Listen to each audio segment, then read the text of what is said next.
Hello student, how are you. आप सब लोग बहुत ही बेहतरीन होंगे। आई होप कि आप सब लोग बड़े ही ज़बरदस्त और अच्छे होंगे।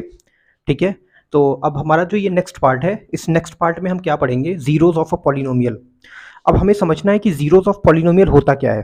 ठीक है, देखो ज़ीरोज़ का मतलब होता है ज़ीरो, सिंपल सी बात है। ठीक है, इसको अगर हम एक बड़े आसान तरीके से समझे तो मैं अभी आपको एक्सप्लेन करूँगा। उससे पहले मैं आपको कुछ चीज़ें बताना चाहता हूँ। जैसे P X is equal to 5x³ minus 2x² plus 3x minus 2 है। ये हमारा एक पॉलिनोमियल है। ओके, इसमें मुझे क्या करना है कि x की जो वैल्यू है, x की जो वैल्यू है वो कोई ना कोई न्यूमेरिक वैल्यू डालना है और उसके अकॉर्डिंग मेरे को इसकी पूरी वैल्यू निकालनी है। ओके, तो जैसे अगर मैं यहाँ पे x की जगह 1 डाल देता हूँ, यहाँ पे मैंने पहले से नोटिस कर रखा है। x की जगह अगर मैं 1 डाल दूँ तो क्या होगा, देखते हैं। ये मेरा हो जाएगा P1 is equal to 5 multiply 1 का क्यूब माइनस 2 मल्टीप्लाई 1 का square plus 3 multiply 1 minus 2। Okay, अब हम इसको जब सॉल्व करेंगे तो दैट इज अ 5, 1 का क्यूब 1 हो गया, 5 multiply 1 minus 2 plus 3 again minus 2। Okay, now 5 minus 2 is equal to 3, 3 plus 3 is equal to 6 and 6 minus 2 is equal to 4। Got it my point. तो एक्चुअल में यहाँ पे ये जो पॉलिनोमियल है इसमें जो P1 की वैल्यू है, किसकी वैल्यू, P1 की जो वैल्यू है वो कितनी निकल के आई, 4 निकल के आई। ठीक है, तो इसी तरह मैं P0 पे भी इस चीज को फाइंड आउट कर सकता हूँ। मैंने x की जगह 0 पुट किया, मतलब ये 0 हो गया, ये 0 हो गया, ये 0 हो गया, लास्ट में मेरा क्या बचा, -2 बचा। तो यहाँ पे मैंने -2 डाल दिया। ठीक है, तो इस तरह से अगर कोई पॉलिनोमियल हमारा है तो उस केस में x की कोई भी वैल्यू डाल के हम क्या कर सकते हैं, उस पॉलिनोमियल का जो एक्चुअल वैल्यू है उसको फाइंड आउट कर सकते हैं। ठीक है, गॉट इट, कोई डाउट। ओके, अब ये मेरा एग्जाम्पल 2 है। एग्जाम्पल 2 कैसे होगा ये हमें सोचना है। ठीक है, एग्जाम्पल 2 को करने के लिए ये मैंने आपके एग्जाम्पल्स को बोर्ड पे कर रखा है। ठीक है, अब एग्जाम्पल 2 में करना क्या है, देखो मेरे को यहाँ पे x की वैल्यू क्या करना है, 1 पुट करना है। ठीक है, अब मैं x की वैल्यू अगर 1 पुट करता हूं तो P1 is equal to 5 multiply 1 का स्क्वायर माइनस 3 मल्टीप्लाई 1 प्लस 7। ठीक है, अब मैं इसको सॉल्व करूंगा। अगर मैं इसको सॉल्व करता हूं तो क्या होगा, देखो 5 का मल्टीप्लाई 1 में 5 हो गया, 3 का मल्टीप्लाई 1 में -3 हो गया, प्लस 7, लास्ट में मेरा 7 बैठा हुआ है। Okay, 5 minus 3 is equal to 2, 2 plus 7 is equal to 9। मतलब जो मेरे इसकी वैल्यू आ गई, जो मेरा पॉलिनोमियल है इसकी वैल्यू 1 पे कितनी है, 9 है। ओके ना, ठीक है ना। अच्छा, उसके बाद जो मेरा नेक्स्ट एग्जांपल है उसमें मैं कैसे करूंगा, y की वैल्यू 2 डालूंगा। ये पॉलिनोमियल है, इसमें मैं y की वैल्यू क्या डालूंगा, 2 डालूंगा। ठीक है, तो अब देखो इस केस में क्या होता है। इस केस में होगा Q2 is equal to 3 multiply, ध्यान से देखना बच्चों, ध्यान से देखना बहुत बेहतरीन तरीके से। देखो y की वैल्यू 2 डालूंगा तो 2 का क्यूब हो जाएगा। Okay, -4 multiply 2 plus √11।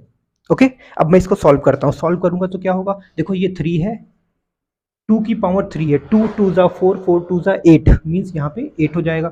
-4 multiply 2 8 plus √11। Okay, got it my point. अच्छा, नेक्स्ट में क्या करूंगा, 3 का मल्टीप्लाई 8 में करूंगा तो ये 24 हो जाएगा, -8 हो जाएगा प्लस √11 हो जाएगा। ओके, 24 माइनस 8 कितना होगा, दैट इज अ 16। 16 मेरे भैया, 16। तो इसकी वैल्यू मेरे को क्या मिल गई, इसकी वैल्यू मेरे को मिल गई 16 प्लस √11। अच्छा, चलो अब इसमें भी आते हैं। सेम यही कॉन्सेप्ट जो मैंने हर जगह यूज किया है, ठीक है, वही कॉन्सेप्ट मैं यहाँ यूज करूंगा। कैसे यूज करूंगा, देखो t की जगह a पुट करना है। ठीक है, तो t की जगह मैं a पुट करूंगा तो मतलब PA इज इक्वल टू, ध्यान से देखना, दिख रहा है ना, ठीक है। तो a की जगह देखो 4a की पावर 4, देखो यहाँ t है तो a पुट कर दिया तो a की पावर 4 हो गया।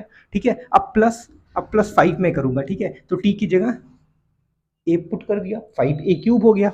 अच्छा, अब -a² कर दिया और लास्ट में +6 कर दिया। ठीक है, तो इसमें तो मेरे को लग रहा है कि कुछ है ही नहीं कि मैं कुछ प्लस माइनस कर पाऊं, तो इसका मतलब मैं इसको यहीं पे छोड़ दूंगा। ठीक है ना, और यहीं पे मेरी सारी चीजें, मेरे को यही वैल्यू, यही जो है यही मेरी वैल्यू है। ओके, समझ में आता है।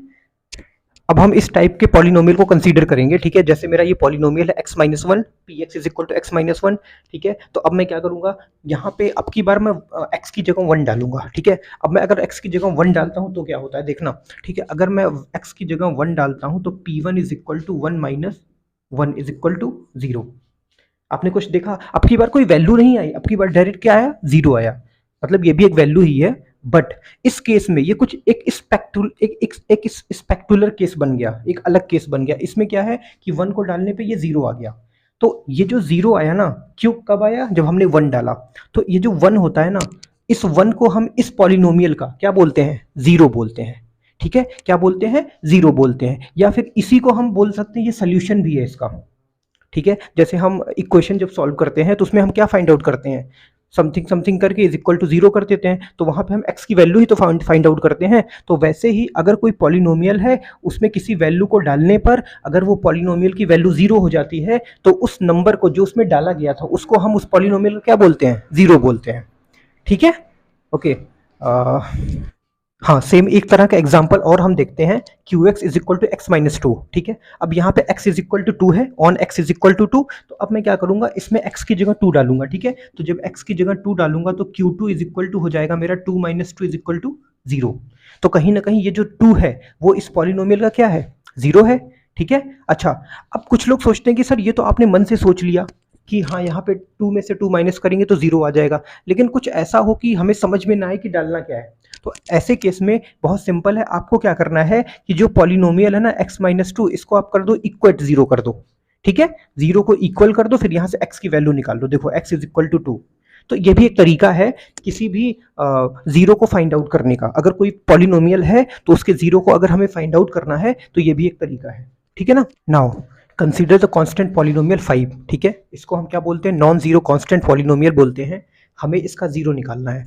अब देखो सिंपल सी बात है, अगर मैं इसको कन्वर्ट करूं तो कैसे कन्वर्ट करूंगा, देखो मैं ऐसे कन्वर्ट करूंगा, 5x की पावर 0, क्या मैं कुछ ऐसे लिखूंगा, ठीक है। अब सोच के देखो, अगर x की वैल्यू मैं यहाँ पे 0 डाल दूं, ठीक है, तो क्या ये पूरा टर्म 0 हो जाएगा, नहीं।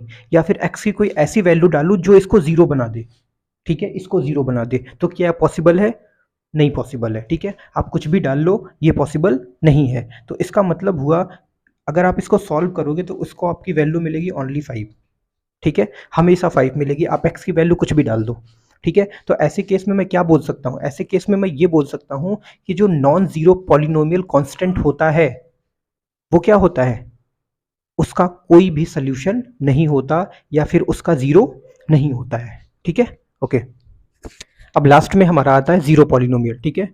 अब सिंपल सी बात है, देखो ये 0 है, ठीक है। तो 0 को मैं कैसे लिख सकता हूँ, 0 को मैं अगर ऐसे लिख दूँ तो, ठीक है। तो अब x की वैल्यू आप कुछ भी डाल दो, ठीक है, कुछ भी उठा के सर डाल दो, माइनस डाल दो, प्लस डाल दो, मतलब कुछ भी डाल दो, तो अल्टीमेटली ये जो टर्म्स है मेरा ना, ये लेट लास्ट अल्टीमेटली इसको 0 ही बना देगा।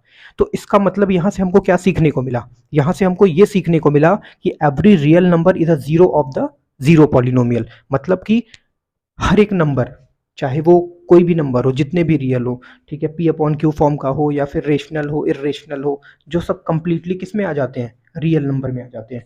तो कोई भी रियल नंबर होगा वो क्या होगा, जीरो पॉलिनोमियल का क्या होगा, सोल्यूशन होगा या जीरो होगा, ठीक है। तो ये मेरा यहीं से जो है थ्योरी पार्ट फिनिश होता है। अब हम आगे एग्जांपल्स को एक्सप्लेन करके मैं आपको बताऊंगा, ठीक है। उसके बाद फिर हम अपना एक्सरसाइज भी करना शुरू करते हैं, ठीक है। ओके, अब मेरा है एग्जांपल नंबर 4, ठीक है। Find the zero of polynomial P X is equal to 2x plus 1, ठीक है। अब मेरे को यहाँ पे इसका जीरो निकालना है। तो सिंपल सी बात है, अब देखो मेरे को समझ में नहीं आ रहा, अचानक से समझ में नहीं आ रहा। अगर सिंपल होता तो समझ में आ जाता कि मैं क्या पुट करूं कि मेरे को x की वैल्यू मिल जाए, लेकिन यहाँ पे समझ नहीं आ रहा। तो मैं क्या करूंगा, मैंने बोला था ना इसके पहले कि हम पूरे पॉलिनोमियल को जीरो को बराबर कर देंगे या जीरो के इक्वल कर देंगे। तो चलो करते हैं। तो मैंने यहाँ क्या किया, 2x plus 1 is equal to 0 कर दिया, ठीक है। इतना करने के बाद मैंने इसको सिंप्लीफाई किया, तो देखो अब क्या हो जाएगा, 2x इज इक्वल टू -1, और इसके बाद यहाँ से x की वैल्यू क्या हो जाएगी, -1/2। तो इसका मतलब ये जो मेरा 2x प्लस 1 है, ठीक है, इसमें अगर x की वैल्यू में -1/2 डाल दूं तो क्या होगा ये, तो ये जो मेरा है तो ये जो x इज इक्वल टू -1/2 है ना, ये जीरो के ये इसका जीरो होगा, ठीक है, इस पॉलिनोमियल का जीरो हो जाएगा ये, ठीक है, समझ में आता है ना। ओके, नाउ नेक्स्ट है verify whether 2 and 0 are the zeros of the polynomial x² - 2x। अब मेरे को चेक करना है कि अगर इसकी वैल्यू 2, x की वैल्यू 2 पुट करूं इसमें, तो क्या ये इसका जीरो होगा, और एक बार जीरो पुट करके देखता हूँ क्या इसका जीरो होगा। तो सबसे पहले मैं x की वैल्यू क्या पुट करता हूँ, x की वैल्यू मैं पुट करता हूँ 2। तो इस केस में ये जो मेरा px is equal to x² - 2x that is p2 and 2 2 ज़ा 4, सॉरी ज़्यादा शॉर्टकट मारना ठीक नहीं है, ठीक है। तो 2² - 2 × 2 that is 4 - 4 is equal to 0। देखो ये 0 हो गया, तो इसका मतलब यहाँ पे जो 2 है वो क्या है, इस इक्वेशन का 0, सॉरी इस पॉलिनोमियल का 0 है। अच्छा, 0 पुट करेंगे तो सिंपल सी बात है, ये भी 0 ये भी 0, तो 0 भी क्या होगा इसका 0 हो जाएगा। अच्छा भाई 0 भी इसका 0 हो जाएगा, इसका क्या मतलब हुआ, देखो ये कोई ज़रूरी नहीं है कि किसी भी पॉलिनोमियल का जो 0 हो वो एक नंबर ही हो, ठीक है, वो 0 भी हो सकता है, ठीक है, यहाँ से हमने कंक्लूजन निकाला। ओके, तो इस तरह से ये जो मेरा एग्जांपल्स हैं ये फिनिश होते हैं। अब अगले सेशन में मैं क्या करूँगा कि पूरी की पूरी एक्सरसाइज पुट करूँगा और एक एक क्वेश्चन को आपको करके दिखाऊंगा, ठीक है, एकदम क्रिस्टल क्लियर होना चाहिए। कोई भी डाउट अगर होता है तो आप मेरे को कमेंट कर सकते हो, ठीक है, मैं उसका रिप्लाई आपको वहाँ पे करूँगा, ठीक है, पक्का करूँगा। ओके।